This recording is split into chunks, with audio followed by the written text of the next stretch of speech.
नमस्कार दोस्तों, स्वागत है आपके अपने चैनल पर, जहां आज हम जानेंगे गंगा नदी का वह दिव्य रहस्य जिसे संत रामपाल जी महाराज ने अपने सत्संग में उजागर किया है।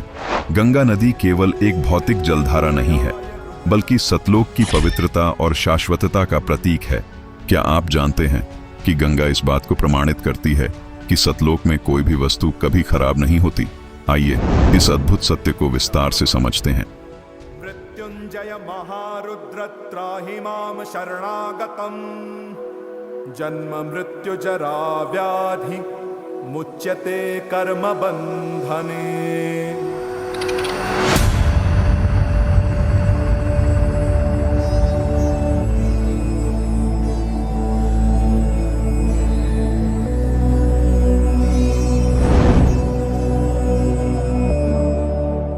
संत रामपाल जी महाराज बताते हैं कि गंगा नदी का असली स्रोत सतलोक है। सतलोक वह स्थान है जो पूर्णतः शुद्ध और दिव्य है। वहां से गंगा वाष्प के रूप में ज्योति निरंजन के जटाकुंडली डैम में आती है, वहां से विष्णु लोक में आती है, उसके बाद शिवलोक की ओर आती है। गंगा सतलोक की एक अनमोल देन है जो यह प्रमाणित करती है कि सतलोक में उत्पन्न कोई भी वस्तु कभी भी खराब नहीं होती। गंगा तन धोए मन तो गंदा, पलट के फिर नानी बोली बात और बहता पानी न कर मैली। सतलोक से गंगा शिवलोक में वाष्प के रूप में आती है। संत रामपाल जी महाराज समझाते हैं कि गंगा का यह प्रवाह सतलोक की दिव्यता और शाश्वतता का एक जीवंत उदाहरण है। शिवलोक से होते हुए यह हिमालय की चोटियों पर गिरती है और पृथ्वी पर अपने जलधारा के रूप में बहती है। गंगा का जल जो है इस पृथ्वी पर गंगा जैसा जल नहीं, लेकिन ये आया कहाँ से है? जिसकी दिव्य दृष्टि ने काम किया, देखा कि शिव के लोक से गंगा आई। शिव के लोक में कहाँ से आई?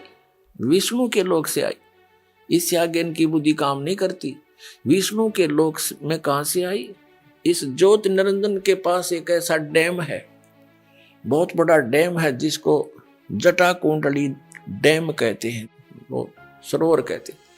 और वहां कहां से आई? सतलोक से।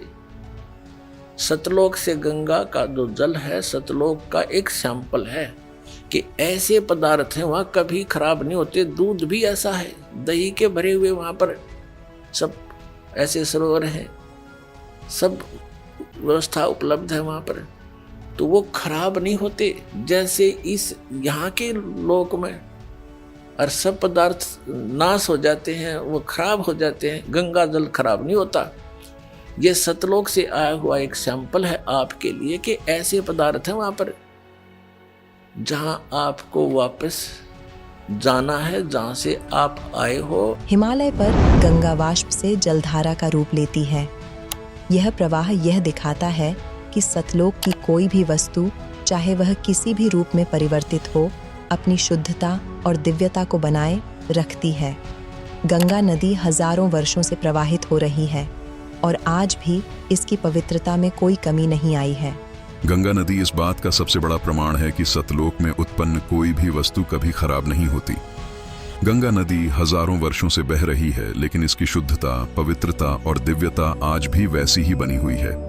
यह सतलोक की शाश्वतता का जीवंत उदाहरण है।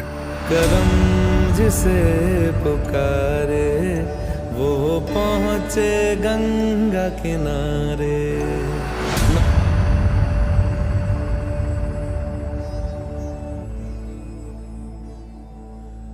संत रामपाल जी महाराज ये समझाते हैं कि गंगा हमें सतलोक की दिव्यता की याद दिलाती है, लेकिन गंगा में स्नान करने से मोक्ष संभव नहीं है।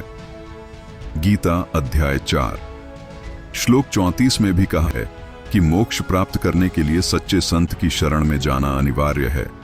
आत्मा की शुद्धि केवल सच्ची भक्ति से ही होती है। संत रामपाल जी महाराज हमें यह सिखाते हैं कि गंगा नदी सतलोक की दिव्यता और उसकी शाश्वतता का प्रतीक है। गंगा को आदर देना चाहिए, लेकिन उसकी पूजा करना, मोक्ष की उम्मीद करना सही नहीं है।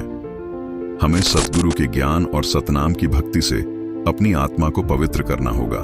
दर्शकों गीता अध्याय 4 श्लोक 34 में जिस तत्वदर्शी संत के बारे में कहा गया है वे तत्वदर्शी संत रामपाल जी महाराज ही हैं।